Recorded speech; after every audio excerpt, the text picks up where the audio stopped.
Okay, please let me know if you can see my screen.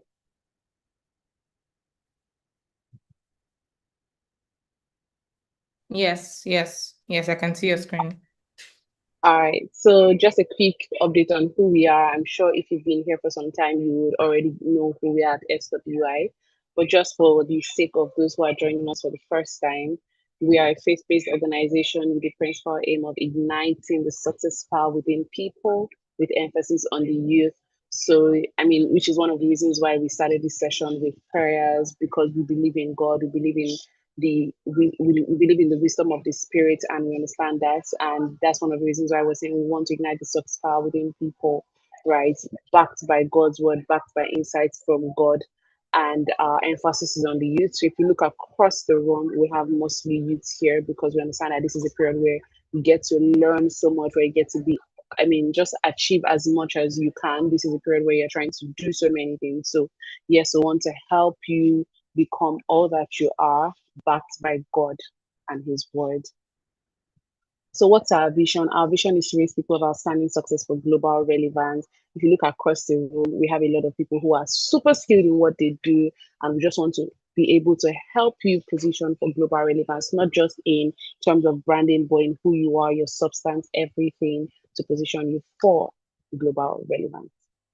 Now, what are our core values? Our core values have been, put into the SPEED acronym, which starts with spirituality. Like I said, we're a faith-based organization with the aim of igniting people. We're synergized. There's so much synergy in the room. If you look across, see how we interact, there's all of that synergy. We're super passionate about what we do, and we ensure that we don't just talk to you, we don't just say things, we learn as well, we live the life, we walk the talk. So we ensure that it's that exemplary lifestyle. Excellence, we try to be as excellent as possible in everything that we do, delivering consistently, which brings me to discipline. We're very disciplined. If we say we're going to do something, we put our hearts to it, we put our mouths, we put our hands to it, and we do it. Our discipline, that's a diligence. We're very diligent set of people. So I'll come to our mission. What's our mission? Is to help nurture youth for creativity and excellence, to teach you God's way of success. We understand that there's the world's way of success, but there's also God's way of doing things. And that's what we're here to teach you. We're here to help you discover your talent and purpose. We want to raise an army of people who will take over the economy positively. We want people who would, who are audacious enough, who would do things, who will do big things. And that's one of the reasons why we're even here today, learning about how to own the room. And we want to help people ignite their potential. That's a little about Success Within International. And just to set context into today's, just set a bit of context into today's session, we're talking about owning the room, right? Owning the rooms. It's part of our confident communication series. We've talked about it from January till now because we're not just trying to teach you one thing and move on. We want that after this quarter, after this I think this is May, right? After these 5 months of teaching on confidence, you go out there and you don't shy away. You do everything you want to do with so much confidence, right? And that's one of the reasons why we're here. Today, we're talking about owning the room. And just to set a little bit of context, right? What exactly does it mean to own the room? I mean, you get into a room and everybody can feel that somebody has arrived. Like, I mean, what does that really mean? Is it about coming in, boning your face and, forming the bad guy here? Or is it, I mean, what's that thing? What's that thing that just makes people stop and say, oh, who is that person? Who is this? I mean, if Deborah walks into any room, we would all turn like, who is she? I mean, I don't know what it is, but who is this person? And then also beyond getting into the room, speaking from the things you say, from how you carry yourself, your voice, every single thing. I mean, I'm so excited to be here and I really just want to learn Deborah. So I will just step off the stage, the imaginary stage, and let Deborah take over. So Deborah Ogoike is our speaker for today. She's also known as Debbie the Media Girl. She's a dynamic host, moderator, beautiful smile, lovely dress and fashion sense. And I mean, she's someone that we've seen across the media. We've seen her in lots of different places do her thing, and she's super excellent at it. I don't know how she does it, but I mean, that's why I'm here to really learn from you. So over to you, Deborah. Thank you for joining us today. Thank you so much, Alamide. Thank you for that warm introduction. Thank you for keeping the energy up in the room this beautiful Saturday morning. It's such a delight to be here. Thank you everyone for joining. There's so many other things you could be doing on a Saturday morning. Just like Alamide said, Saturdays are usually for chores or, for prepping for Owambe. But just like I think Dr. Fego said, that she likes to develop herself. So I love that the people in the room here are also passionate about personal development. I am as well. And as much as I'm here to share knowledge, I'm also here to learn because most of the time you get better by, teaching others. So I'm really, really excited to be here. I'd like to appreciate SWI for this amazing privilege. It's so beautiful to see how consistent SWI has been over the years, just producing value year after year. And I'm very excited to be a part of what this beautiful organization is doing. And so I will just get right into it. I want to share my screen. I hope, okay, I'm trying to see Yes, how you have. okay, I have access to do that now, right? Yes, yes, you have. All right, so give me a second so that I can share.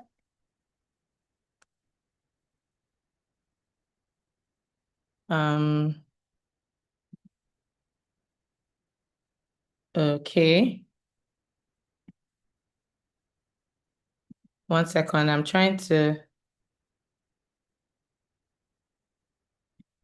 all right.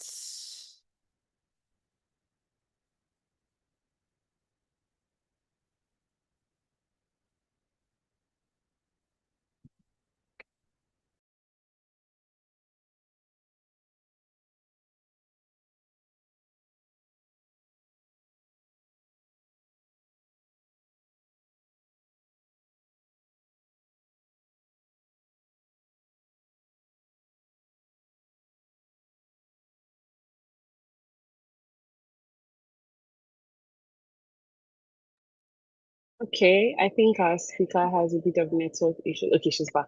Yeah. I'm back. So sorry about that. I'm trying to share my screen. I don't know why. Right. Yes, I think they should do. Okay.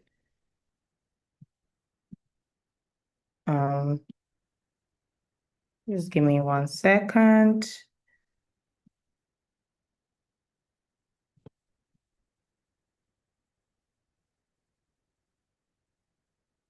I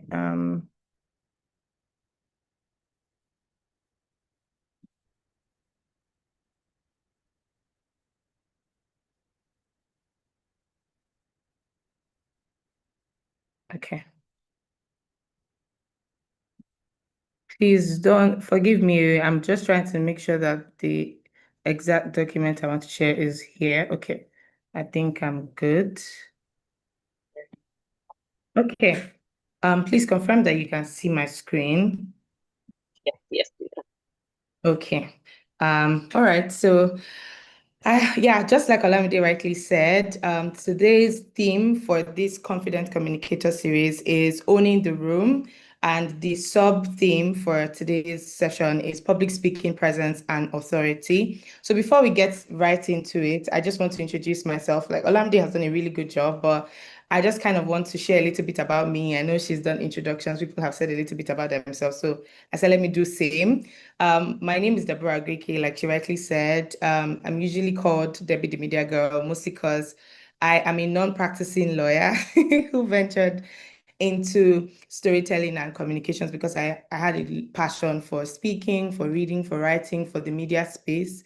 And so I decided to abandon my wig and my gown and decide to go into this full time. So I started my career working in venture capital as a public relations and communications professional. And it was a fun ride, getting to help early stage startups, fine tune their public image, get them ready for fundraising and all of that. And then I ventured from there into a core media and intelligence firm where I currently work and I lead partnerships and events at that company and communications as well. So that's what I do for my 9 to 5. But for my 5 to 9, I pick up the mic most times and I host corporate and social events. So I'm basically going to speak to you from that hat. I'm going to wear that hat to speak with you today. So most of the time, like this is a rare Saturday because I said SWI has my Saturday morning, but typically I'm on a stage somewhere, introducing, doing the distinguished guests, ladies and gentlemen, doing what Olamide is doing. And so I'm going to be sharing from that experience. I've had the opportunity to work with very incredible brands, just ensuring that their moments, their events are memorable and very unforgettable. So that's what I do. So I'm going to be speaking to you from that MC side of me. So yeah, I think that's a little bit about me. I'm very excited to be here. So I'm just going to start right into it. So when you think about owning the room, public speaking, there is $1 million question that everyone asks. And I'm sure that it's the question on everyone's mind in today's session. And it is the question, how do I defeat my nerves? Just like this picture, this meme shows us that most people, when they climb a stage or when they are given the opportunity, even before they climb the stage, there is enormous unease. There is pounding in their chest, pounding in their heart, sweating in their palms. You become tongue-tied. You just start to feel so nervous. And I want to tell you something that a lot of public speakers would agree with, and it's the fact that you cannot defeat your nerves. You can't and you don't have to. Let me start there. You don't have to defeat your nerves and you can't defeat your nerves. Why? Because you're a human being. You're a human being filled with emotions, filled with passions, filled with convictions, right? So those things are definitely going to reflect in your nerves, in your nervous system. And let me tell you a secret. You are nervous because you care. You are nervous because you care about doing a good job, about, killing that presentation. You are nervous because you want your audience to leave with something. You want to pass across your message successfully. So every speaker, whether it is Chimamanda Ngozi Adichie or Vuzi or Barack Obama or Michelle Obama or any speaker that you admire, they will tell you that they still get nervous before they get on stage because they're human. They care. They are invested in producing excellence. They're invested in, just making sure that people feel seen, people feel heard. So that feeling, that tightness in your chest is absolutely normal and you can never defeat it. So I want you to just calm down. Just use that as a way to breathe because it would not go away. Even before I came up to this meeting, I felt a bit of, okay, let me see. Okay, my slides. Okay, this, because I care. I care about what SWI is doing. I care that the people that join this meeting will leave as better public speakers. I care that when you stand on your next stage, you deliver an excellent job. So you are nervous because you care. So your nerves cannot be eliminated. They cannot be deleted. They can be redirected. You can redirect your nerves. You can re-engineer them. You can take the focus away from your nerves to the purpose of that presentation that you're about to give. So redirect those nerves. Don't think about yourself. Take the focus away from yourself because it's not about you. It's not about you. The presentation is not about you. Today is not about Deborah. It's not about me. It's about you. It's about you that is in the audience that wants to learn how to be a confident communicator, right? And I know in the past 5 months, we've said a ton of things about building confidence, and there's a ton of resources in this day and age about, building confidence, about public speaking. So the approach I'm taking today is I'm not going to take the textbook approach to say, what is public speaking? Why is public speaking important? Or how can you get over stage fright? I'm not going to take that approach. I'm going to give you more tips and tools that can help you because everyone can speak. When a child is born, they did not learn how to cry.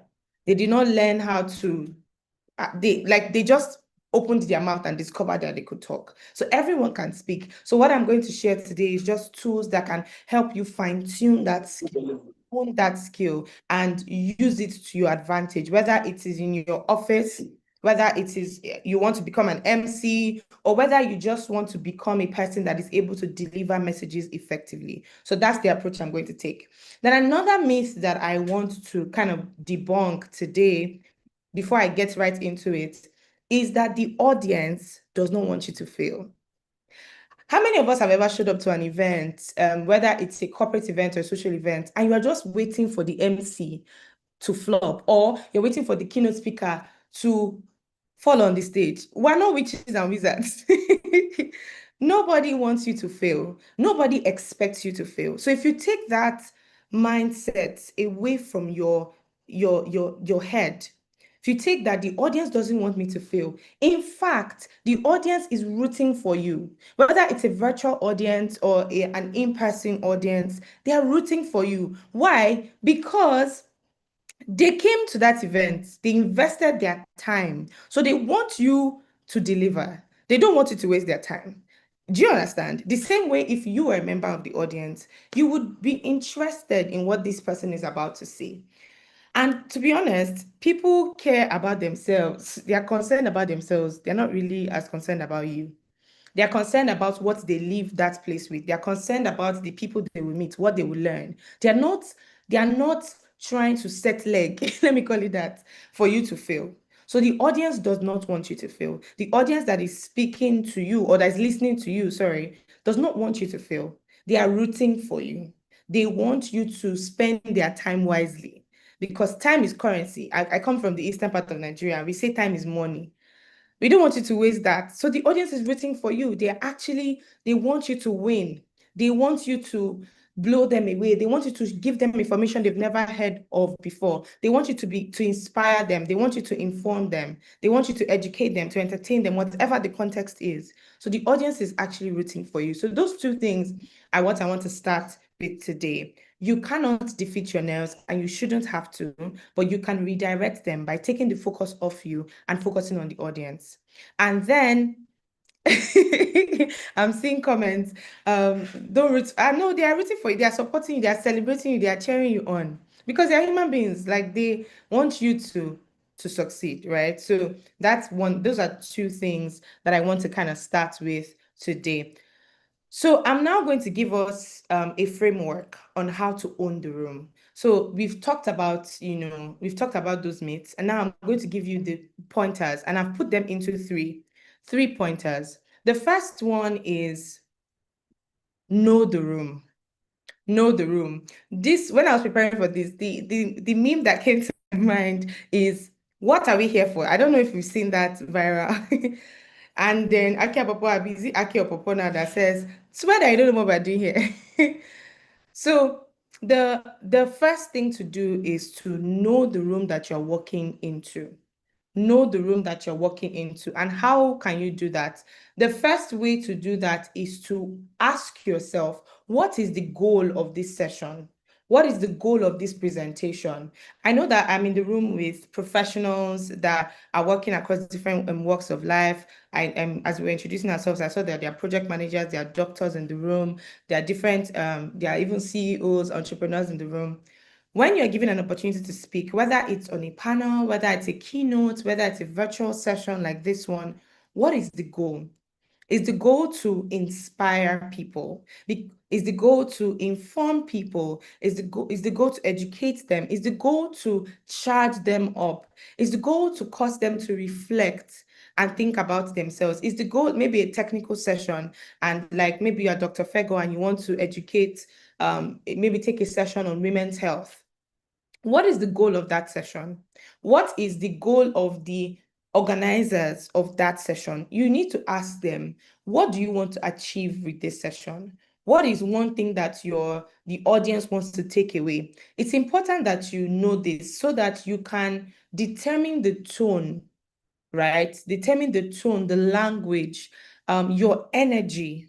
It is based on the goal of that session. So that's the first thing. It's in the first step in preparation is to ask those questions. What is the goal? What is the objective? What do they want to achieve? And how can I, bring that in my speech. So when you focus more on that, you are, like I said, taking the focus away from yourself and more to the audience that you're about to speak to, which takes me to the next point. Who is in the room? Who is in the room? So I had a busy weekend some weekends ago, and I had the privilege of hosting an event where we had 750 children from 150 primary schools across Nigeria. And that was one day. So imagine if I go to that event and I start the event with, "Good morning, distinguished guests, ladies and gentlemen. I am so honored and delighted to be here with you today." I'm talking to children. They're just going to be looking at me like there will be no connection.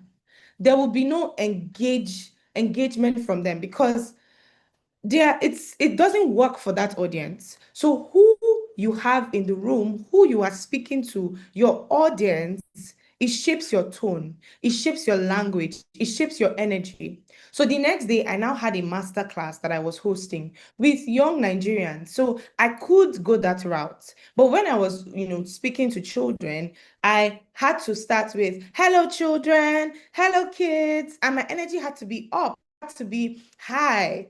Do you understand? So you need to understand who you're speaking to. So either are you speaking to people in the north? Are you speaking to women between the ages of 25 to 45 who want to learn about how to build their business? Or are you speaking to HNIs, investors who are looking for startups to invest capital into? It determines what you say. It determines the language that you use. There are some scenarios that you cannot speak pidgin. There are some scenarios that you have to crack jokes within a certain context. So it depends on who you have in the room. So when you take the focus away from yourself and you've understood what the goal of the session is, and you now understand who are you speaking to, it helps you to communicate, to pass across that message successfully. So it is important that you understand who you have in the room. So before I came today, I asked, who is my audience? Who are the people that I have in the room? And that is going to determine like the examples, the way that I am going to, explain how you can build confidence as a public speaker. So that I hope that is understood. So who you have in the room is so important. Then the next question to ask yourself is, how are you showing up? How are you showing up? And this is in so many aspects. The first thing is mentally. How are you showing up mentally? It's so important that as a public speaker, you show up with curiosity. You don't show up with that, "I know everything. I already know exactly what's going to happen. I know what I'm going to say." You go there with curiosity. I'm going to learn about these people. I'm going to connect with these people. We're going on a journey together.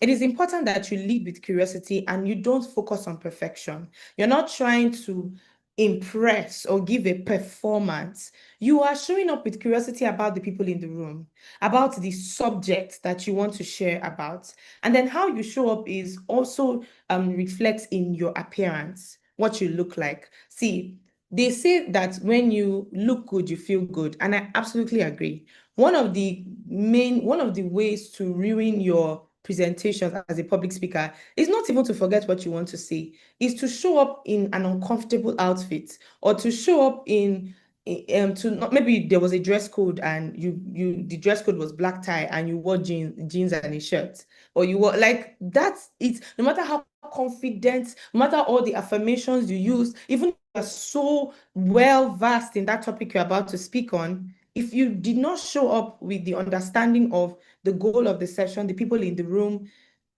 it will affect your presentation. It will affect your delivery, to affect your outputs, right? So it is important that when you're showing up as a public speaker, that's not the day that you try a barber that you've never used before. It sounds so simple, but it's so important. That's not the day that you use a makeup artist that you're not comfortable with. That's not the day that you eat something the night before that you want to taste, you've never had before. No, you show up comfortable. You show up looking good. Let me tell you a story about an event I hosted a couple of years back. It was a 50th birthday celebration of a very delectable lawyer. She had, very high high net worth individuals that were going to be in the room. So it was a very big event in a sense. And when we went for the vendors meeting, there's something called a vendors meeting where you meet with the clients and other vendors that are going to be at that event to align on the expectations, make sure that you're on the same page with the clients. And I met the celebrant sister. I'm not going to name any names in case the person is here. But I met the celebrant sister, and the way she looked at me at the vendors meeting, like when somebody's sizing you up, like, okay, who is this? Like, especially because a lot of Nigerians are not used to female MCs. I think now it's more common, but people are not used to it. So they already, and then I now look like a baby. So I look like a small girl. So she's like, who is this small girl? I introduced myself to her as the MC. But when I showed up at the main event, you could tell that her countenance changed, because one thing about me, I will show up looking good because I will show up representing my client looking good. So whether you're an MC or not, if you are going maybe on behalf of your company, or even if you are going on behalf of yourself, it is important that you show up excellently. How do you know how our parents used to tell us, you dress how you want to be addressed? It's so cliche, but it's cliche because it's true. It is important that you show up looking your best. You show up looking your best. You understand the people in the room. You understand the dress code. You show up comfortable. Make sure you're comfortable. Make sure you come with curiosity, but make sure that you look good. Make sure you love how you look. Make sure you're not spraying a perfume that smells funny after 10 hours, or if it's an in-person event, make sure that you show up excellent. Those little details are super, super important. Let me go to the next aspect, and that is read the room. Read the room. Read the room. So let me go into it. So when you arrive, so I kind of framed this in a way that there are things you should know before you arrive into that room, which is why I said you should know the room. So you ask questions ahead of time. You make sure you know who you're speaking to. You make sure you show up excellently. And now you are in the room. You have prepared, you know, you have understood what the audience, who you are speaking to, what the audience is, and then you have stepped into the room. And so what happens when you show up? What happens when you show up? The first thing is what is happening in the room. You see, when it comes to public speaking, you don't have to be extroverted. You just have to be intentional. You don't have to be who you are not. If you're not the person that has their energy on 1000%, you don't have to be that. You just need to be intentional to show up and understand what the atmosphere of the room is, whether it is a virtual gathering or an in-person meeting. You need to understand what is happening in the room. What is happening in the room? And I put who spoke before me because most of the time, some speakers show up exactly at the point where they are meant to speak. And I don't advise that. I advise that you show up before, you show up early, you show up before your session, whether it is a presentation, whether it is a keynote speech, a panel, a fireside chat, whatever form it takes. You show up before your turn, because guess what? So many things can happen before you are called up. The speaker before you can be a very excellent speaker or may not be such an excellent speaker. So when you understand that, it helps you know how to match the energy in the room. It helps you know what to reference. You could even take pointers from the previous speaker. You could take pointers from, how the audience responded to something that the speaker said. So I would always advise that you observe, you show up, you walk around, you listen to other speakers before you take notes, because you've prepared, you've had your thoughts written down, and I wanted to mention that as well. Don't assume that you remember everything. So before you arrive in the room, make sure that you take your notes down. You have your thoughts articulated somewhere, even if it's not a script. It's important you have key pointers that would take you back in case you show up and what you meet there is not exactly what you prepared for. So you can reframe your thoughts because you've written it down and you're not, now like startled or flustered. You know exactly how to adjust and adapt because that's important. You're not there to just deliver an excellent performance, like I said. You are there to let the audience live with something, right? To share information, to contribute to a discussion. So observe what's happening in the room. Are people all of a sudden uninterested? Was there a lunch break before I came that requires me to do an exercise that gets people's attention back to what I'm about to say? Did the speaker before me address a couple of things I already planned to say so I don't need to repeat myself? Do you understand? It's important that you show up beforehand and you observe what is happening in the room. The next thing to note is I think I already touched on this a little bit, acknowledge, check, measure it. You need to ensure that you match the energy of the audience. When I say match the energy, this is what I mean. You don't just come to a conference and you start with make some noise, everyone, stand up from where you are. I want you to make some. Mm, yeah, you want to be energetic, but that energy is not what the audience requires of you at that time. So if the audience is at a 20% energy, let me call it that, and you need them to, come up to be more interested, to be more engaged, there are ways for you to be creative around it. You can say, before I start this session, I want you to look at your neighbor, look at the person you're sat beside, and give them a warm smile. Or you start with a question.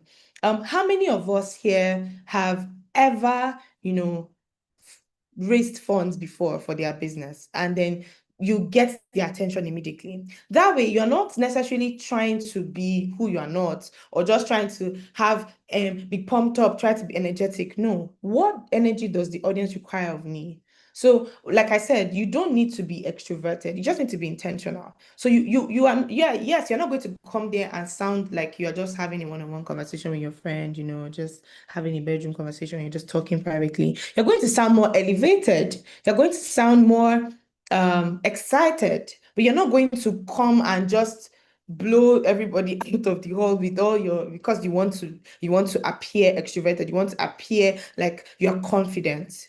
You're just going to ask and observe and acknowledge, okay, what energy does this room require of me? Because guess what? The room reads you before they even hear you. The room reads you. So are you pacing? And this is something that I'm working on even personally as a speaker. Sometimes I find that you communicate confidence when you stand in one spot and you pass across that train of thought, then you take another step around the stage to pass across more messages. There are sometimes if you want something to land well and land strongly with the audience, you just stand in one position and you say, did you know that 25% of Nigerians have not gotten their PVC? Maybe this is a word for somebody. And then you pause and then you continue. So that way because you understand the room, because you have examined the energy of the room, you know how best to land your message and your points across. So it is important that you understand that people don't engage with perfection. People engage with presence. You need to be present. You need to think, just be present. Don't take your mind away from, oh, what you need to sound like. Just be there with the audience, like you're having a conversation with them, because that's what you are doing. The next point I would submit for us under this is to ask yourself, how can I connect with the people in the room? And this is a free hack for you. As a speaker, as an MC, one thing I do before the event starts is you would always have a group of people that show up on time. They are very time conscious. So they come to the event, they're not doing African time, they're not doing Nigerian time. Those are your people. That's the way for you to win the room before you even start. Walk up to them, say hello to them, have a conversation with them, have a chat with them, introduce yourself. Tell them what you're about to speak on, you know, Ask them what they do, ask them why they are here. Like, be curious, have a conversation with them. See, the thing about public speaking is it's not just about you, it's about the people, it's about the audience. I think that's the approach I take as an MC. I try to take the attention away from myself.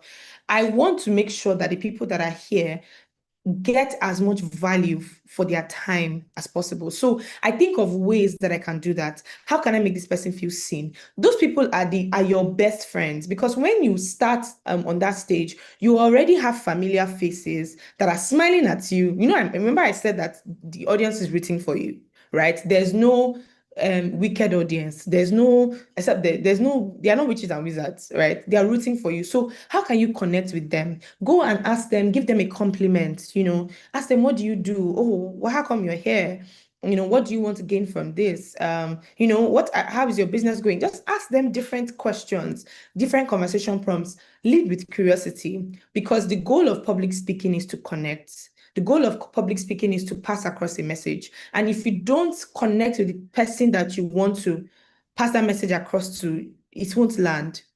No matter how, intelligent you are, how experienced you are in that field, if the people are not connected with you, they will not pay attention. So it's important that you connect with the people in the room. And that's a free hack. Just go make friends, get to know people, introduce yourself. It doesn't only have to be the people that are of, the higher class. You can introduce yourself to the technical team. They are the ones that will help you, because if your mic should go off, they are the ones that will help you, introduce yourself to the DJ, just enjoy the opportunity, enjoy the people in the room, take it as an opportunity for you to meet new people. So yeah, that's one thing I would say. When you want to own the room, ask yourself, how can I connect with the people in the room? Now, time is going, so I'm trying to speed through. If you have any questions at this point, I can't see the chat. Okay, I think I just took a glance at it. I hope you can all still hear me.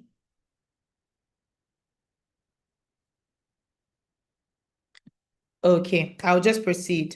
So the next part is to review the room. Before I go into this, I'll recap a little bit. I said know the room, I said read the room, understand the atmosphere you're walking into, connect with the people that you're about to speak to, those things. And then when you now leave the room, it does not end there.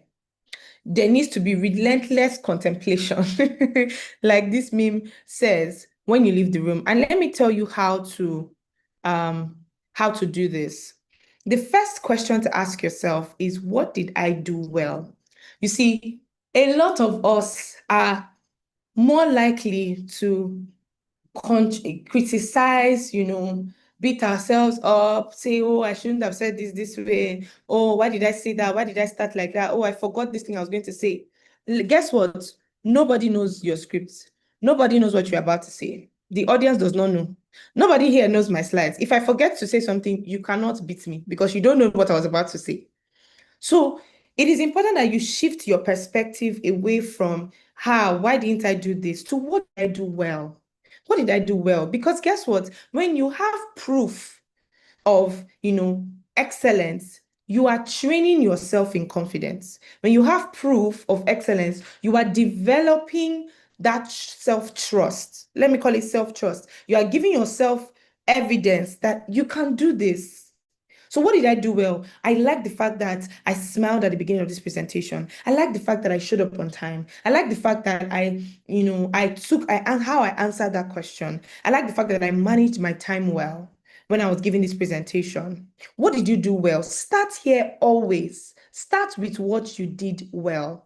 After that presentation, it is important, because as a confident communicator, you want to constantly improve. You want to do better than the last time. You want to make sure that you don't have a better last presentation, but your better presentations are ahead of you, right? So the first thing to lead with is, what did I do well?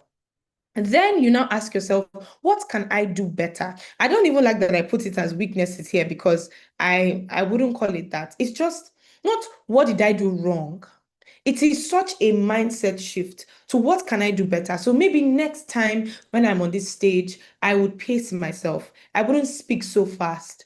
I would complete my words when I'm making that sentence. I wouldn't just say, what did I do well? And you make sure that you start well. Make sure that, when you're speaking, you show up on time. You do that. I would ask myself, what can I do better? Maybe I can pace my words more slowly so that the message I'm passing across is clear and is received the way I want it to be received. So don't ask yourself, what did I do wrong?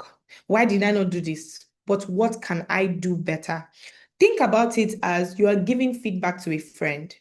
When you're giving feedback to a friend or to a colleague or to someone you respect, you don't start with, that presentation, the way you did it, I don't know, you should have said this. I don't like that you did this. No, you don't do that. You don't do that. You always say, wow, I love that you did this. I love the example that you gave. I like the analogy that you used when you were describing what public speakers should do when things go wrong, which I'm going to speak to. Maybe I'm using that to remind myself. So it's important that you ask yourself, you reframe that, because every time you speak is data. Every time you speak is data. Accumulate that data, use that data to your advantage. Give yourself feedback like you're giving feedback to a friend. Don't condemn yourself, don't beat yourself up. A confident communicator just gathers proof, gathers data that they can use and leverage in their next presentation. Then the next thing I will speak about is, what did I learn from this? I like that, everyone here, like I like that Dr. Fego mentioned it, and everyone here is here because we want to learn. What did you learn from this? Guess what? When you do a presentation, people come up to you and they give you compliments. Hold on to that. It's a learning. It's a learning for next time. It's a way for you to understand your strengths, because most times, yes, we seek external validation and it can be unhealthy, but feedback is also helpful. So when people give compliments after you've spoken, when people have questions, you take it as learnings. You take the entire experience as a learning, because a confident communicator doesn't prepare only when they are called upon. A confident communicator gathers stories, statistics, research from different life experiences, different lived experiences. So that presentation you gave, you must always ask yourself, what did I learn from this? I learned that the audience likes it when, or I learned that people in that context or in that sphere of life, they don't do this, they do this. Like, what did you learn from it? It is important that you take note of those things so that you can be a well-rounded communicator. What did you learn from this? So, for example, when I mentioned the example of the children event that I hosted, let me give an example of yes, another event that I hosted. So this was a boot camp. It was a boot camp that I was about to run for 6 weeks, right? And it was a mix of people in the room. I had policymakers, we had people from the government, we had technology founders, like tech founders. We had different people from different industries, right? So it was kind of a mix, but it was for a boot camp that was about to start. And let me tell you, one thing I learned from that experience that I will not forget is that you need to be able to speak the language of the people that you have in your room. So in the room. So yes, you've prepared your own statistics and all of that, but you need to listen to the presentation, because most of the time, people that are speaking are also experts in their field. So you take learnings from that and you say, okay, yeah, I thought this was the case, but this person gave this presentation and I can learn from this person. Or you learn how the person engaged with the audience before they started their panel. There's always something to learn. So if you come with that learner mindset, that learner perspective, you will do so much better as a communicator. So those are the things I would, speak to. I wanted to share a story about the 2 times that I froze on stage, just so that you understand that nobody was born a confident communicator. It's a skill, it's a muscle that you build. When I was in university, I was in Mutin Society. I was, like I said, I studied law, University of Lagos. And in the Mutin Society is basically a training grounds to help you put to practice some of the legal practices, some of the legal principles you learn. So whether it's mock trials, public speaking exercises, debates, all of those things. And this one was an impromptu speech, and they gave me one interesting topic that I don't remember right now. I went to that stage and I stood there and I looked at the audience and I was blank. I was blank. I was blank. I was so blank that water started to gather from the corner of my eye because I was like, is this how I will shame my family? Is this how I will embarrass my lineage? But I learned from that experience that, you don't have to overthink or focus on yourself. That's what happened. I was overthinking the entire thing. I could have just started with, this topic is quite new to me. And while I don't know the technicalities of this conversation, I would share a story and I would have started with that and nobody would beat me because it was an impromptu conversation. The same way with us as human beings, we are comfortable when we know our material. So if I bring someone up on the stage now, ask you to recite ABC to Z, it will be a breeze for you. It will be so easy to be walk in the park, ABCD, you even recite it with like a rap. But if I tell you to recite it from the back, like backwards, and say ZY, you struggle because it's not something you're familiar with. But if I told you beforehand, if you prepped, you would be more comfortable with doing it, right? So I think what I would say as a confident communicator is that you make sure that you practice, make sure that you prepare and rehearse what you want to say. Most of the time, people take longer to give presentations because they didn't prepare before. So they are gathering as many words they want to say at once. But when you prepare, you're able to say 6 words in one sentence, in one go, and you've passed across your message successfully. So that is what I would speak to next. Now, I'm going to apply some of these learnings to a specific scenario. And the reason why I chose this scenario is because I believe that there are a lot of young professionals here that will be called upon in your professional capacity to facilitate conversations, facilitate discussions, to moderate panels. And so I decided that I would give you a very practical example so that when you leave this room, if you can even offer, like you will be so confident to offer that, oh, yeah, I see that we have an event coming up next month. I would like to moderate the conversation. I would like to facilitate a discussion. And you'll be able to take these tips that I've given you and you will be so flawless at it. So the first thing, I put this into pointers. So into an acronym that I've called moderate. So everything I'm sharing is in the acronym moderate. So the M is for meet your panelists. So I'm taking this know the room, read the room, and review the room into this practical scenario here. So the first step when you want to own any panel that you moderate is to meet your panelists. Meet your panelists ahead of the panel. So if you're given an opportunity in your workplace or you are maybe it's a virtual panel or even a physical panel and you want to start and own that panel, it is important that you meet your panelists ahead of time.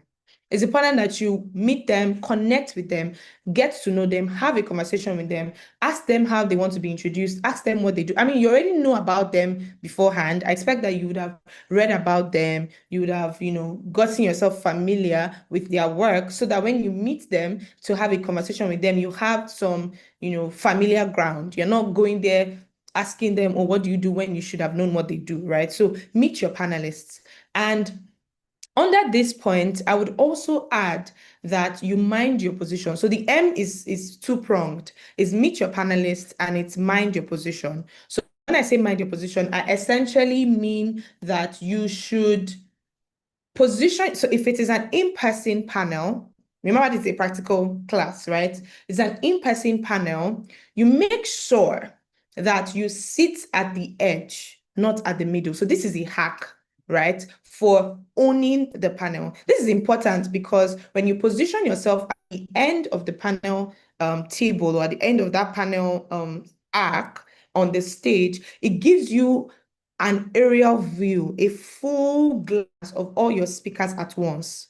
So you can see this person's reaction when this other panelist is giving their point or stating their example or sharing their experience. You can see that this person reacted, and that could, inform the next question or how you ask the next question. So when you are moderating panels, I would always recommend that you sit at the edge so that you carry every panelist along.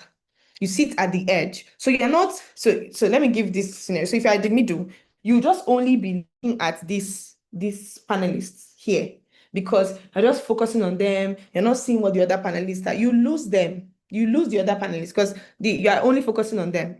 It's a dialogue. So you must engage with all the panelists at once. And the best way to do that is to sit at the corner. You can look and see everyone at once. And that way you're able to say, okay, I like that. I saw that you smiled when he said that, So that is something that you need to be mindful of. So M is for meet your panelist or mind your position.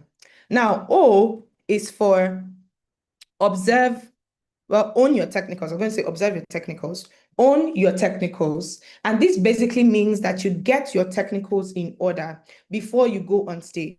Whether it's a virtual stage or a physical in-person stage, make sure that, for example, of course, if it's a virtual scenario, your internet connection is good. If you need to have your notes in a separate, document or a flashcard or an iPad or something, you have that prepared. You have your laptop charged, your mic, if you want to use a mic, you have those if it's a virtual event. But if it's a physical event, before you go on stage, confirm, are the mics working?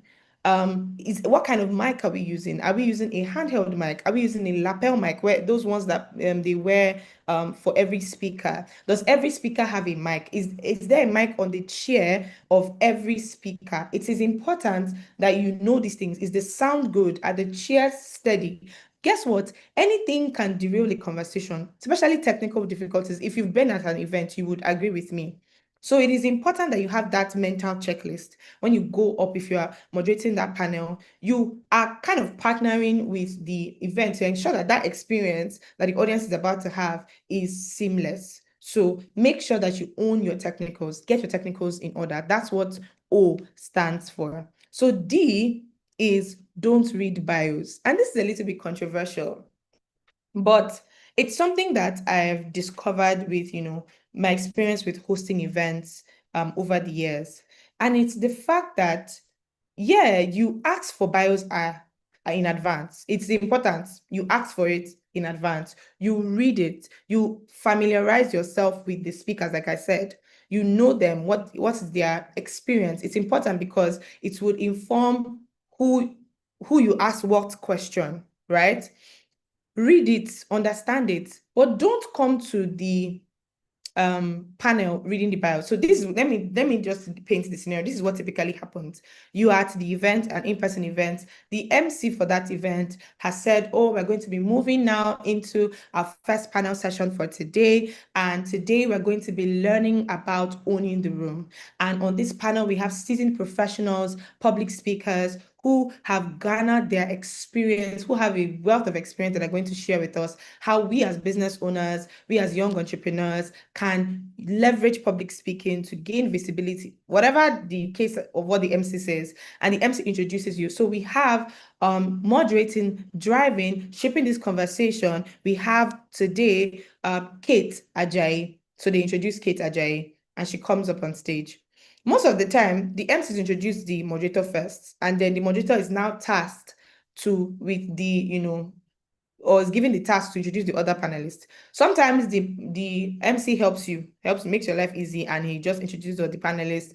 But you have to be prepared in case the MC did not prepare to do that, and they just introduce you first, and you're now looking. You now be looking and say, oh, what's the bio? This is what I recommend. Pick 2 to 3 things that are striking about that panelist and tie it to the conversation, to the topic of that panel. So if, for example, the person is, used to be a stammerer, or used to be a stutterer, or let's say it's a conversation about fundraising, right? And the person you're introducing is a startup founder that has raised Series A, Series B, Series C, and he has given his investors returns, or he's doing well, and it relates to that conversation. Take those two, three things. What you are doing with that is that you are making the audience understand that this person is qualified to take this conversation and they should pay attention. And you are also helping that speaker feel comfortable, because most times people don't like their bios being read. Let me not lie. It just feels so awkward. I mean, there are some people that like to, roll out their accolades, and there's a way you can do that. But just make sure that you have two to three things so that you don't even waste time. So you look at their bio, maybe they have decades of experience. You see what decades of experience they have in. Maybe they have decades of experience with engineering or whatever the case may be, right? So you take that and you now tie it to the theme of that conversation, right? And then you make that your intro so that the audience feels like this speaker is exactly the right person for this conversation. So don't read bios. That is what D stands for. Then, once you've introduced all the panelists on the stage, they are seated, you're about to have that conversation, it is important that you establish the why. Set the stage before the first question. Tell the audience what they're about to gain and how long it will take. So I'll give an example. For the next 40 minutes, these seasoned speakers are going to give you the secrets on how you can unlock sustainability in your business. If a panel moderator starts like that, you as a member of the audience, you're already like, okay. So all I have to do is sit and listen for 30 minutes and I'm going to be good. Do you understand? So you set the stage, you state the why, you establish the purpose for that discussion, the purpose of that panel, and then you get right into your first question. So E stands for establish the why. Now, R stands for root in story. I struggled with, with putting this, but what I mean by this is ask targeted story-led questions. So, like I said, because you've already familiarized yourself with the speakers on the panel, you direct questions to the speaker that is best positioned to answer those questions, right? So you don't ask Mr. A what he doesn't have any experience in just because the questions you were given says you should ask Mr. A. You need to ensure that you draw a line of context so that that speaker that you're asking the question is the person that is positioned to answer. And then while you're asking the question, don't interrogate. A lot of panel moderators that are boring, they just come and say, so what would you say to your younger self? This is how to set the stage and to ask a story-led question. So Mr. Ajanaku, we have 20-something-year-olds in this room who are running businesses across different sectors, and they really want to understand mistakes that they can avoid when it comes to fundraising. So from your experience, raising Series A, Series B, and Series C in the ecosystem, what is one mistake that they need to avoid? Like you've made the audience say, I feel seen. Oh, exactly. Like I see myself in this question that you're about to ask. I'm going to pay attention. And the speaker already doesn't feel like this question is so broad, I don't know where to start from. They already have a story that immediately comes to their mind, and they're like, oh, okay, you know what? Let me tell you one mistake you should avoid. And it makes it a beautiful panel conversation, right? So don't interrogate. Don't just throw the question, well, I just want to be here. I don't know who sent them to bring me. I don't want to be here. Oh, okay, let's just go. How did you fundraise? What is the mistake you avoided? It will be boring. You will not be remembered. You will not be remembered. And a confident communicator is someone that is memorable, right? So it is important that you root the questions in a story, set the stage, right, for that. Then I'm running out of time. Let me quickly finish this.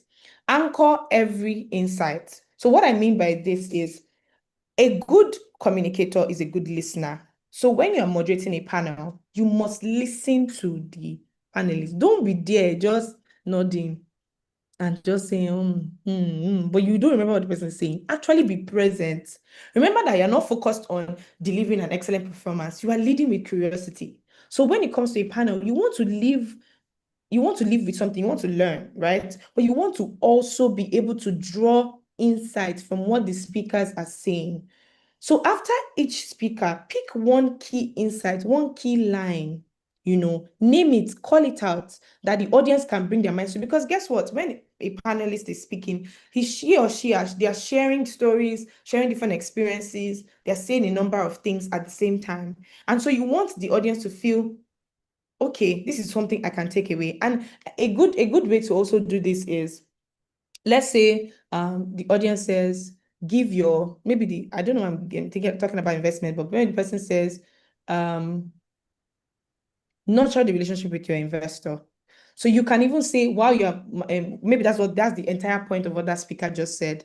Don't disappear on your investor, because they've invested in you, they've given you capital, you've collected the money, you're now running. Maybe that's what the speaker said. So you now tell them, before you move to the next question, I want you to turn to your neighbor and tell them, don't disappear from your investor. You are calling the audience back. So if they were distracted, if they were pressing their phone, if they were responding to a message, you have called them back that, hey, we are here to learn. You've already come here, so you might as well make this count. So that way you are anchoring every insight. You are giving them one-liners. You are giving them, quotes, statistics that it's not about you. You're not the speaker, you are the moderator, you're the driver. You are the director of that traffic. So you bring them back if their attention has waned in the course of the panel, and you just leave them with one insight. So that's what I would say. Then T is for track your time. T is for track your time. Let me tell you a creative way that you can track your time on a panel. A lot of speakers want to share everything, possible, because I mean, it's a great, thought leadership is a great tool for building your brand, gaining visibility and all of that. So here's how you can get your panelists to stick to time. You can say, Mr. Janaku, for the next, just for 60 seconds, can you tell us? So they are mindful. Just for, if it's possible, tell us in 90 seconds. Like, put a timer in their mind. There might be a timer in front of them, but put a timer in their minds, so that they are not going to be speaking on end. You just say, oh, for 90 seconds, tell us, what do you think about how we should approach, those types of things. That's a creative way to help you track your time, right? So have other pointers that you can, wrap the speakers up. Another thing that is important in tracking time is to confirm beforehand how, every panel usually has an audience Q&A, right? So they always want to take questions from the audience. Ask the organizers, are there going to be live questions, or is there going to be a pre-submitted link to questions, or is it going to be both, so that you're not caught off guard, right? So ask them, for this, are we taking live questions from the audience? Who is going to coordinate that? Is there a link that people can ask their questions, so that you can even reference that in your introduction when you're starting the stage? So you let the audience know that after this panel, we'll take 2 questions. That way, the audience does not hate you because you say, I have a question. You tell them from the beginning, we have 2 questions. We are only taking 2 questions. So if you have your questions, please take note of your questions before we get into the conversation. So that's a way for you to track your time. Then E stands for exit with impact. How you start a panel is important, but how you close the panel is also very important. You want to wrap the entire session in a beautiful bow, either with a memorable takeaway, a 3-letter acronym, a phrase, a framework, a call and response, whatever it is that is built from what each speaker has actually said, so that the audience leaves feeling like, oh, I understood something. Most of the time, people come for things and they don't remember anything they've learned. But these pointers will help you be memorable, help your audience. Remember, a confident communicator cares that his message is understood, because communication is not complete if you're not understood. Communication is not complete if you are not understood, if you're not clear. So if you wrap up the panel with, this was such an insightful discussion, we learned 3 C's. You can say 3 C's. You can say all of the things you said is take. I put it as an acronym, take, TAKE. Do you understand? So that way you allow the audience just feel like, I can take something away from this. So just to recap, a confident communicator is someone that knows the room. they've asked the necessary questions before they arrived. It's someone that can read the room, they observe the atmosphere of the room. They showed up early, they showed up beforehand. And when they leave the room, it doesn't end there. They interrogate and evaluate so that they do better next time. And they take all of these pointers in moderating panel conversations. And when you're moderating a panel, like I said, meet your panel, own the technicals, make sure you know that the sound is good. Don't read bios, find ways to connect with the audience by sharing things that are relevant to the discussion, set the stage, make sure that you ask the questions in a story with storytelling as your anchor, summarize insights. So that means you need to listen in. Also, when you're even listening, when people are asking questions, this is another thing that will make you stand out as a communicator. When the audience is asking a question, actually pay attention to what the audience is asking. So because the speaker may not be paying attention. So if they not say, "Oh, sorry, I didn't get your question," instead of making a person repeat themselves, they'll go around, just say, "Oh, this is what they are saying." It will save time, and it will make you gain the what's it called? What would I call it now? To just gain it will make you win the audience. It will make you win the audience. They're like, this our panel moderator paid attention. Then track your time and make sure that you close with something impactful. So on that note, I think I have come to the end of it. My parting thoughts are: look your best, feel your best, do your best, and live your best life. So do I have any questions? Does anyone have any questions for me? I'm happy to take questions now.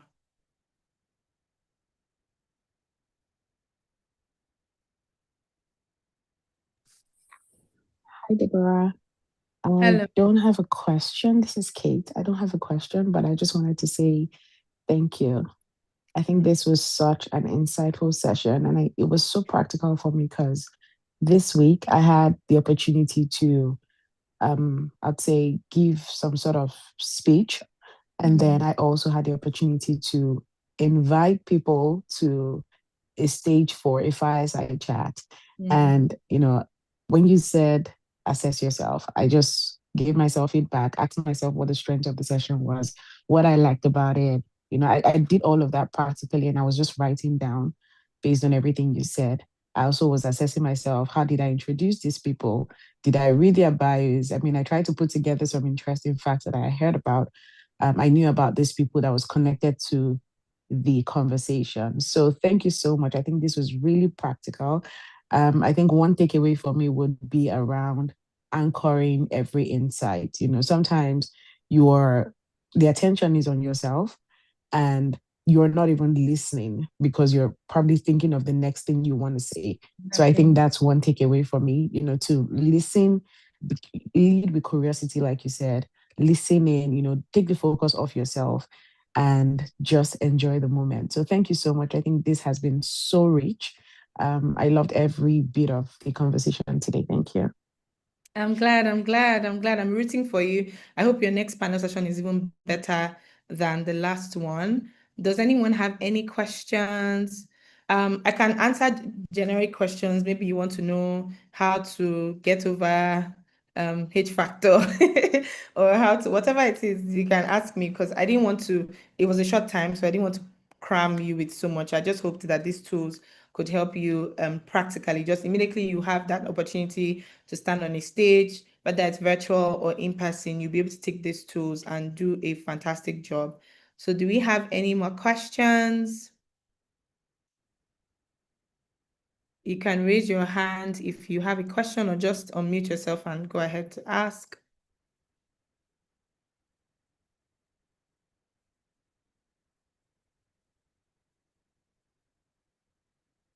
Okay, so I think this was well understood if there are no questions. So everybody tear a sheet of paper.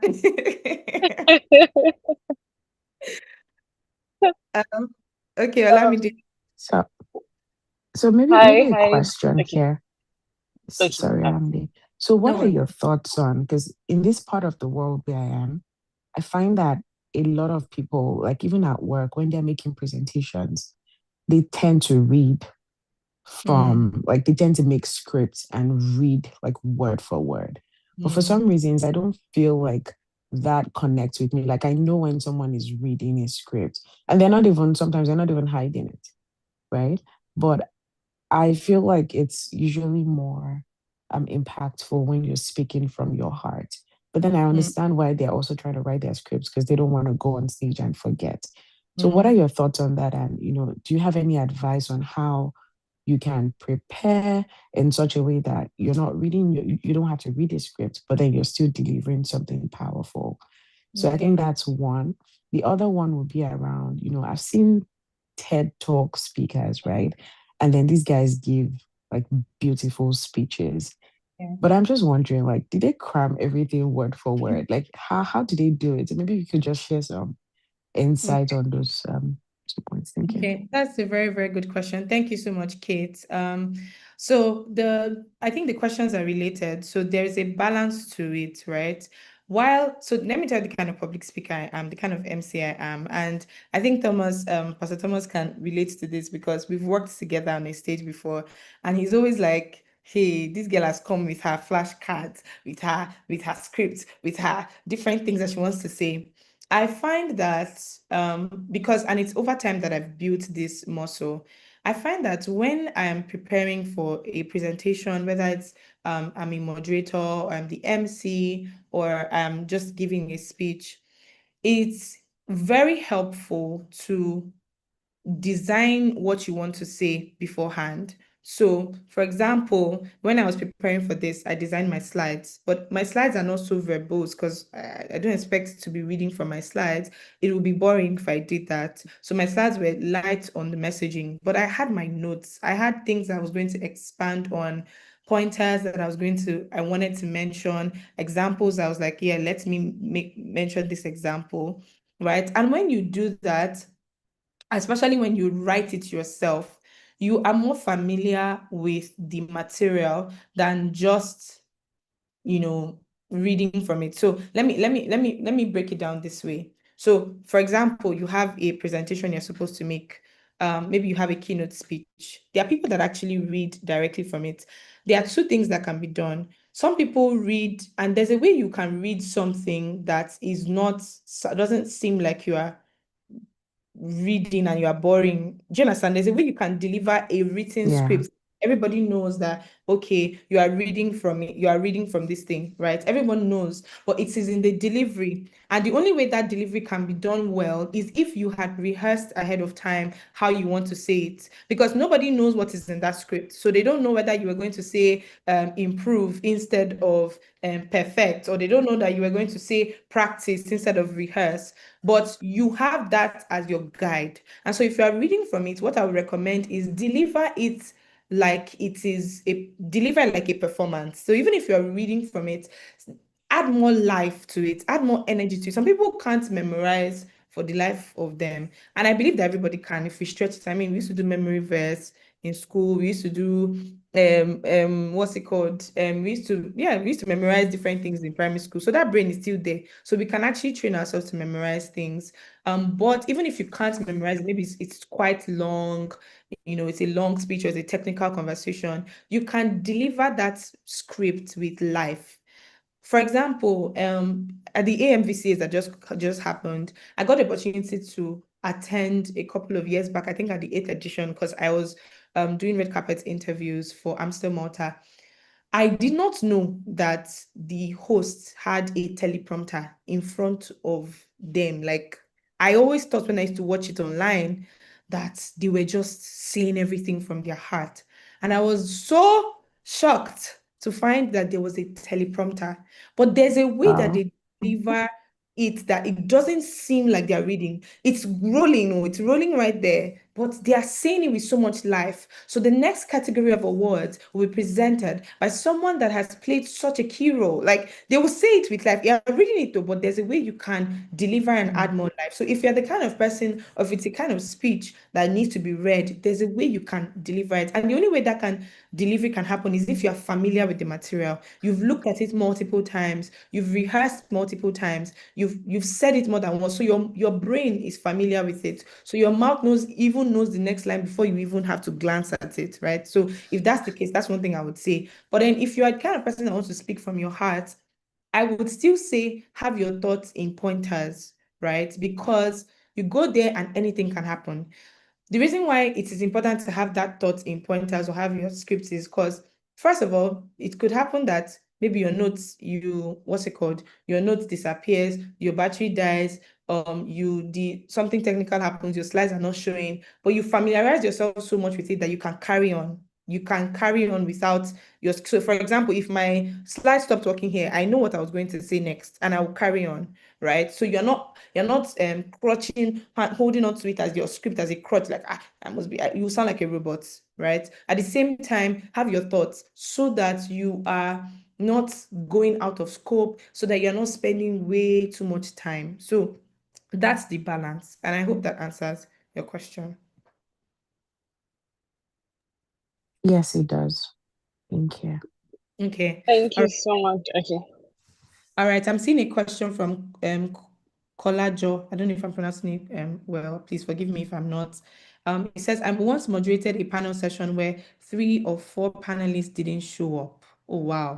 I had questions prepared for them, and the panelists had to be changed last minute. In instances where you meet a situation that you weren't anticipating, what hacks would you suggest? I love this question. I pray it does not happen to you again in Jesus' name. But in the event that it does, what I would recommend is meet with the panelists 30 seconds, or even if it is 2 minutes, ask the people for 5 minutes. I mean, they already gave you a list of panelists that were supposed to arrive, and there was a change in the plan. It happens a ton of times. It happens more times than I can admit, especially as an event host. They will put you in very interesting situations because you are the face of the event, you are the one holding the mic. So they just say, do your thing, do your thing. When that kind of thing happens, I would say ask for 2 minutes or 3 minutes or 5 minutes, right? To meet with the panelists, and just run through it, ask them, oh, okay, this is what the panel topic is about. This is what I intended to ask. Are you comfortable with it me asking this way? Ask them, of course, ask them how do they like to be introduced. Just get to know them a little bit. Then run through the questions you had prepared beforehand. That way you just have a quick chat. It has happened to me before. So um I was hosting a panel at Moonshots, and one of the panelists that was supposed to arrive, she had an issue with her flight. So I think she missed her flight, so she couldn't come. And she was probably the person that I was most curious to meet, right? But I had to move on from that and go to my other panelists. They're usually a panelist area, a lounge, a speaker's lounge. So I went to meet them. I told them, okay, these are the questions I had in mind. From your experience, I noticed that you work here and here. Are you comfortable with this? Okay, how about you? And then you just have, even if it's 2 questions you have for each panelist, it is fine. Because when the panelists start speaking and sharing their experience, they will share different stories that will even cover ground on, a broad range of topics that is in that context of that question. So I would say meet with your panelists still. That principle still applies. Meet with them, ask for 5 minutes, meet with them beforehand, run through the panel with them and say, okay, this is the question I had in mind to ask you. Just tweak the questions to fit that person's experience and let them know this is the question you want to ask them. Then go on to the panel and just do a fantastic job. So I think that's one. And then I'll also say be prepared for the expect the unexpected. Let me put it that way. Be prepared for the worst. So as an MC, I always have different filler activities um that I have in my arsenal before I just said arsenal in my arsenal before event, because anything can happen. So it could be a networking break. You can say, oh, so while we wait for this to be resolved, I want you to meet 2 people and ask them one question, or ask them 5 things about them that nobody else knows, or ask them what was the last win they had this year, or something like that. Have those filler activities that you're going to do. Networking always works because people are there to meet people. So that is always very, very helpful, right? So I would suggest that. And then if you still need more time, you can now call on the audience and say, okay, so we've met 5 people. Can I get volunteers? Tell us who you met, what you learned about them. Do you understand? Do you see how that can help you pass time? So if there's a technical difficulty, it's taking too long, you can now use that scope and say, okay, who did you meet? People will be excited to share who they met. They want to know. And the thing is, it's always fun because somebody will say, I met somebody that is also a twin and I'm a twin. I need to add some color to the event. So yeah, so I hope that answers your question. Another question is, in events like university settings where participants are already tired and you have a presentation or you are the host, or a situation where your time has to be reduced, aside getting the audience active, what other things can be done? Blessing. Sorry? Okay. Okay. Okay, let me answer this question. This is very, very, very, very good. A very good question because let me give an example of an event I hosted. So this was a technology summit for women in tech, and we had about 1,500 people in the room. We had so many speakers, so many presentations, and all of that. So I'll speak from the host's perspective and from a keynote speaker's perspective. From a host perspective, like I mentioned, that filler activity always works. You can do something simple as, please, can we all rise? I know we've been sitting, we've been learning, but we're going to do a little bit of a stretch. You can cause them to do a stretch, ask the DJ to play a nice song, that just brings their self back. And then you kind of, I think a hack I can give you is, most of the time, depending on how the program is arranged, they usually keep some really anticipated sessions towards the end of the event. So you can use that as a reference point. So we still have coming up someone that we all love, that we all admire, that we all appreciate. If whether the person is known in that space, use that as a way to keep their appetite, to draw them in, to remind them of why they are still waiting, and then appreciate them for being the best audience in the world because they've waited till this time. It lets you know that they are good investors, they care about you. Just give those compliments to the audience, let them know that you understand that time has gone. So you're not, that's where reading the room comes in, right? Then you can do stretches, have those filler activities. You can give them anticipation for other speakers that are going to come or sessions that are going to come. Maybe there's a pitch competition and there's a prize to be won. Use that as a way to build momentum still and build anticipation if you are the host. Now, if you are the what's it called? If you are the person giving a keynote, there are so many things that you can do. You can say that you can ask them a question from, this is a very easy one. You can ask them a question from something that someone else has shared and give them a prize. So it always helps to win the audience. And I saw this happen with a speaker where she had someone volunteer to do something for her on stage or with her on stage. And she said, you know what, I brought this thing from where I'm from. I brought this because she was not a Nigerian. I brought this from where I'm from and I'm giving it to you. You've already won that person that you're giving the gift to, but you've also won the audience because you're like, what if there's another giveaway? Let me be paying attention. So there's a way that you can do that. You can call the attention with something like that kind of activity where you kind of celebrate and appreciate them for paying attention or give them a reason to pay attention. Or in a situation where your time has to be reduced. This is so good, such a good question.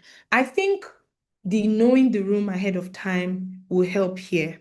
So while you had your 58 slide presentation, ask yourself, what are 3 things that I want to, if they don't listen to anything else, what is that? Either you say, what is that one thing I want them to never forget? Or what are those 3 things they can immediately execute on? Focus on that. Don't focus on, remember, the goal is to pass across the message. The goal is to make the audience feel seen. The goal is not for you to give an impressive performance. The goal is for the audience to take something away. Because if you are so focused on your slide, next slide, please, next slide, please, next slide, please, you lose them. So think about it. What are the 3 things? So that way, if your time has been reduced, you now focus on those 3 points and go to the slide that has those 3 points and make your presentation that way. So I hope those pointers help in answering that question.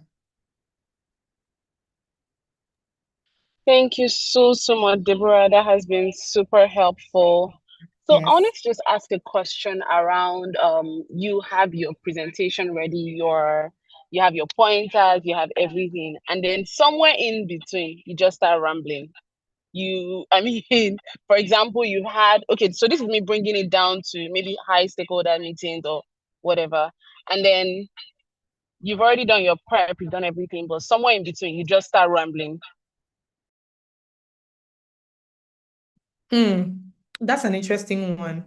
I would say that one thing that helps with rambling or yapping, because I usually say that I'm a yapper. I love to yap. If you leave me, I'll just be talking, talking, talking till the kingdom come.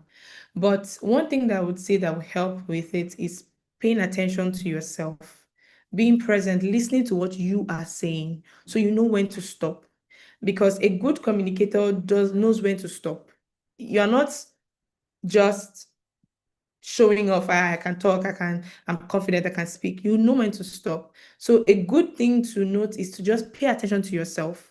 Don't just talk, and be looking at people, and pay attention to yourself. So when you're talking, you're saying, so the point I want to make, one thing I want to emphasize in this session based on all that has been discussed is this. And the way to pay attention to yourself is to give pointers. So let me put it this way. A hack to this thing is to say, I will say two things. I would emphasize this point in three ways. I would close my presentation with these four things. That way, the audience is expecting number one, number two, number three, number 4 points, and you are consciously giving yourself that scope for that conversation. So number one is this. Number two is that. Number three is review the room. And number four is don't be afraid to ask questions. Thank you. So do you see how you've paid attention to yourself and you've kind of put guardrails so that you don't just go on and on and on. So I hope that helps and that answers your question. Yes, that was super helpful. Okay. So last would be, are there any daily habits, weekly habits, things that we could know? I mean, there's the moderate framework, right? Which is something that we would take, but in terms of habits that you can learn or build, just continue.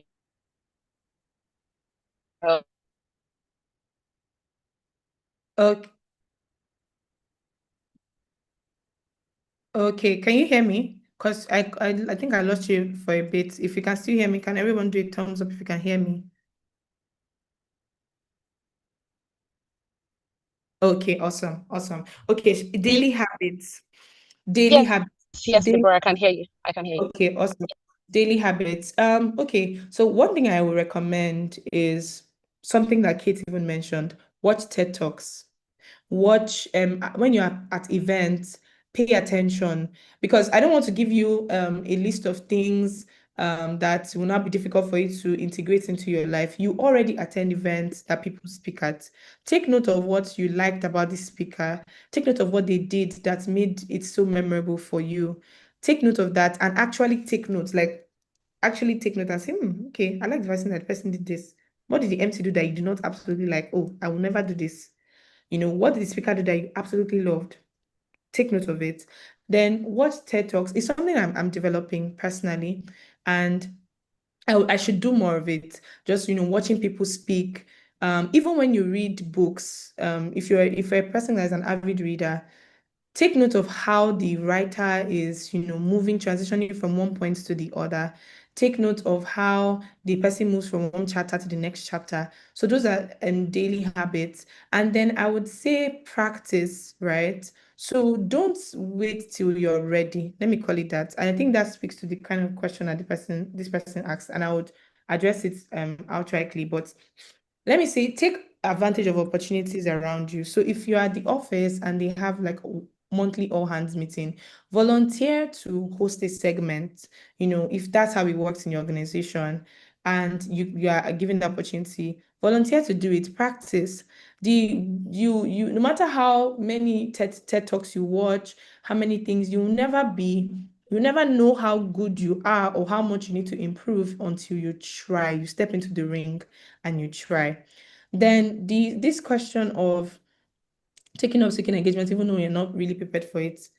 Don't appear to speaking engagements without being prepared. How would you feel if a speaker shows up for a speaking engagement and they just are rambling? You would be so upset, like if they do not know what they are saying. How will you feel as a member of the audience? You will not like it. So don't be that speaker. Actually prepare, even if it's to speak to someone that has done it before, even if it's to prepare slides, read about that topic of conversation, ask your charismatic friends what you need to be mindful of and all of that. So make sure you're prepared. I can never say just do it. Don't prepare. That I can never say that. Because even our pastors that we go to church that they come every Sunday, if they come to church to preach on Sunday morning and they look at it and say, this speaking engagement, this sermon, this teaching series, I did not prepare for it, but let's just see how it goes. You will not, they always prepare. Sorry, excuse me.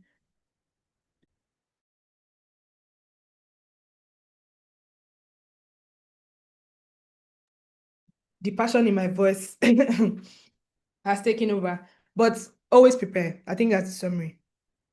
Blessing Samuel, please ask a question. Okay, hi Deborah. Thank you so much for this practical session.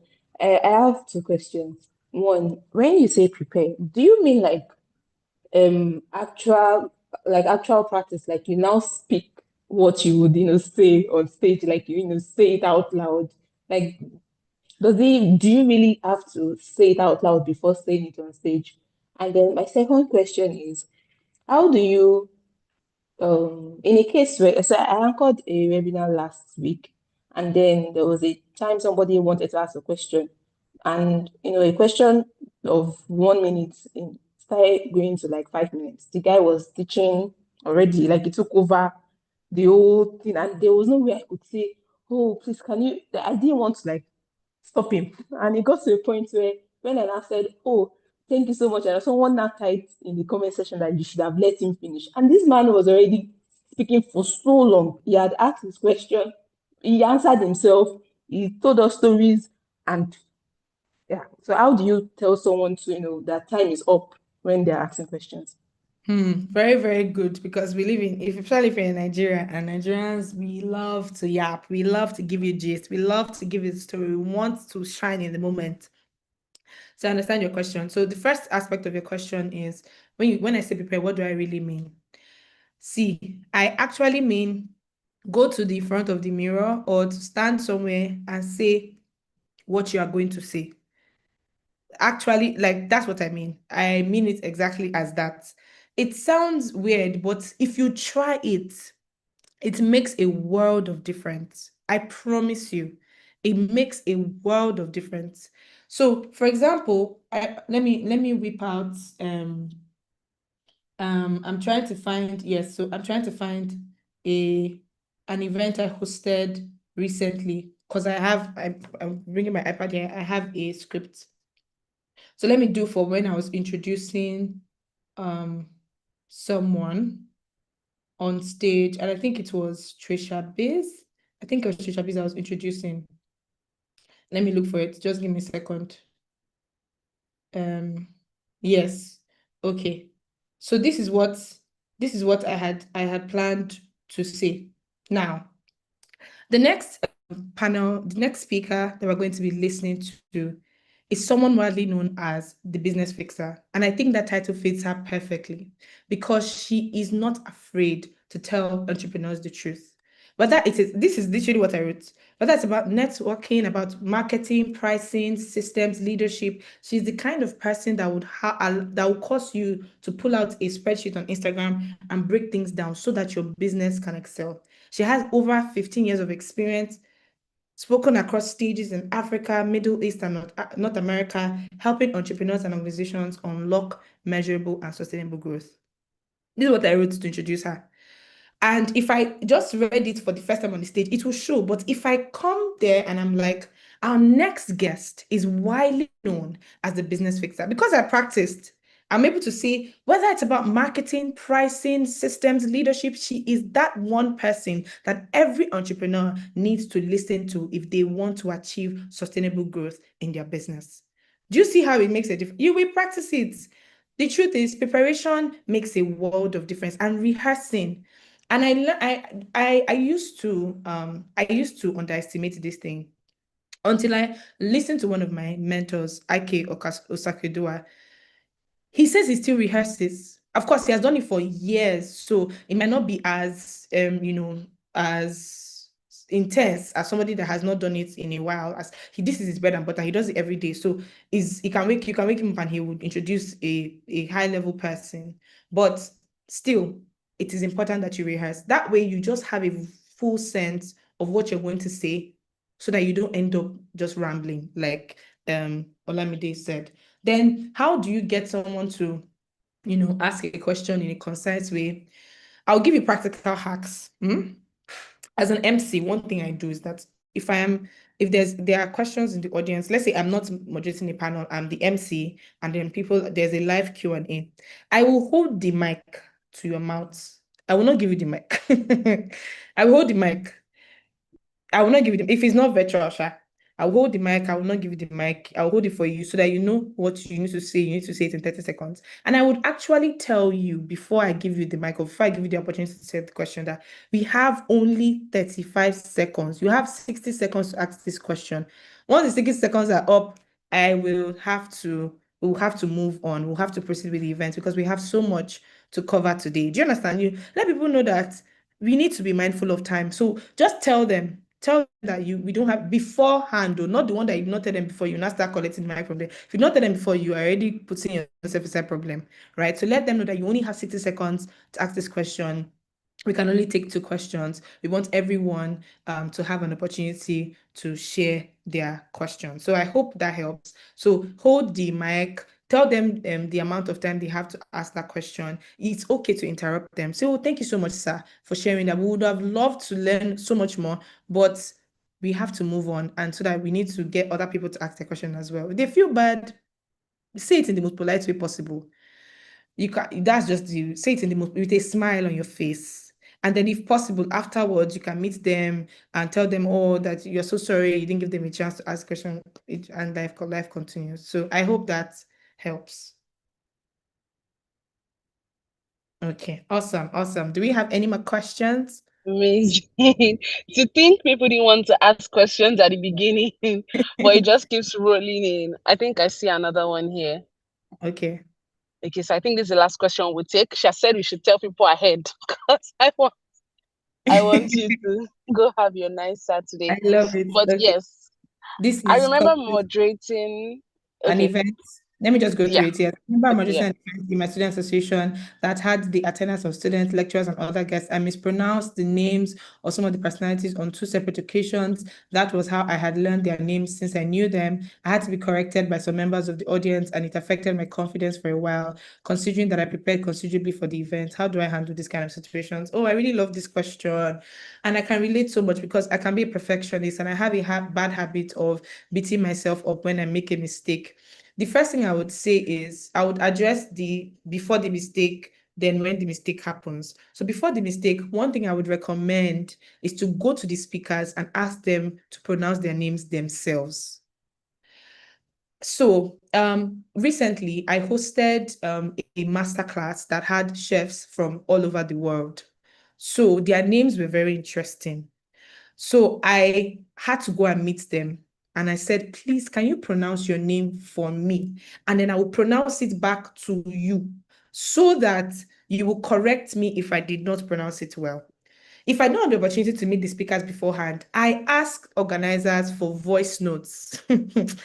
So I asked them, please, can you confirm the name of the people on this panel and send me a voice note pronouncing their names? Because if I check online and a speaker pronounces their names, the person that pronounced their name online might have been wrong. And I don't want to carry that idea into that conversation. So I asked for voice notes. I promise you, I have voice notes of people's names. The person says, name is Cynthia, this, Blessing, Samuel, Deborah, Oguike. Do you understand? I asked them for voice notes. They're always wondering, which kind of MC is this? it saves me a lot because it's someone's name. It's important to them. I don't want to just say, I'm about to murder your name, forgive me, and I just say it anyhow. No, we are vast people with different cultures, different backgrounds. We should be able to put that intentional effort in learning how to pronounce people's names. So I would say meet the person themselves. If you have the opportunity, tell them to pronounce it, say the name back to them. If you can't meet them, ask the organizers to send voice notes of the person's name. And then another thing that helps is write the person's name how it is pronounced, not how it's spelled.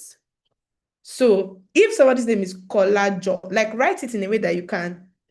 If it's J, write J instead of, but if it's spelled J-A or J-E, but it's pronounced G, write G there so that when you are when you are pronouncing the person's name, reading the person's name out, you are reading it how it is pronounced. Like the way we have, transcriptions in English. We say, and there is the syllables, write it like that, write it in syllables. It helps you to remember.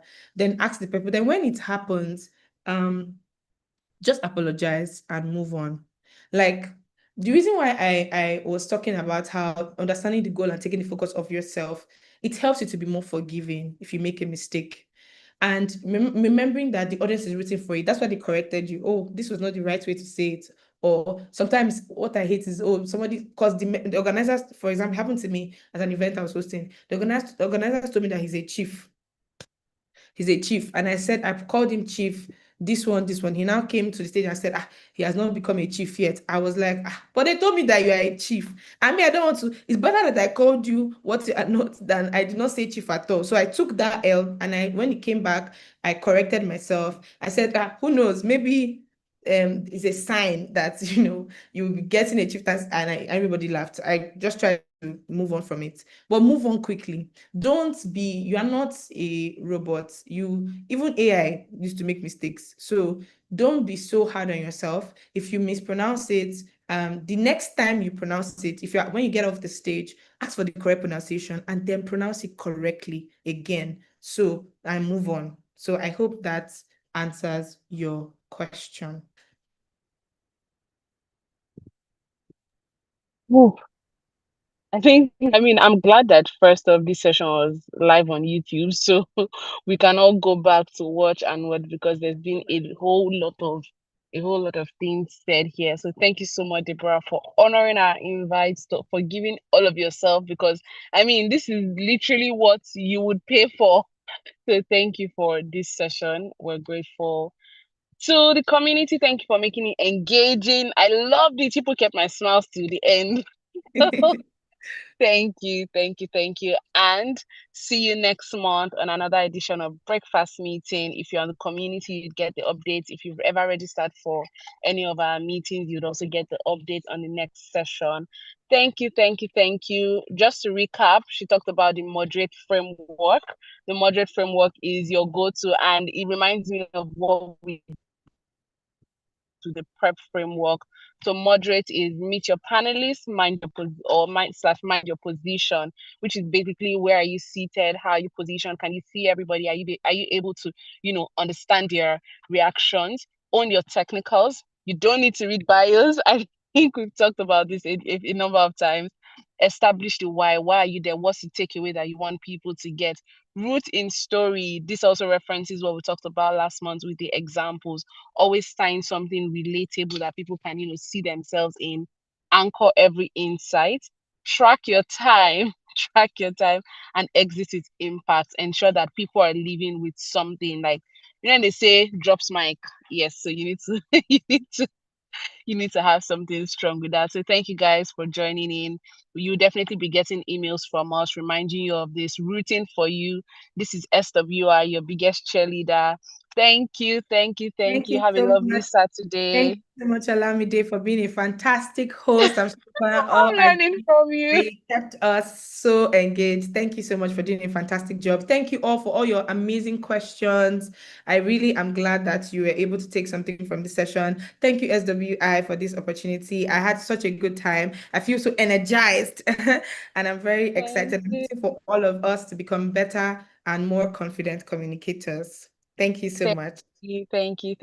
Okay, Moyo is asking how to join the community. We'll drop a link now. So you could just stay back, while everybody leaves. Thank you.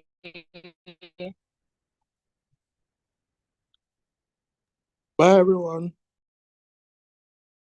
Right, bye. Bye, everyone. Enjoy the rest of Bye, your Sunday. everyone. Enjoy your weekend.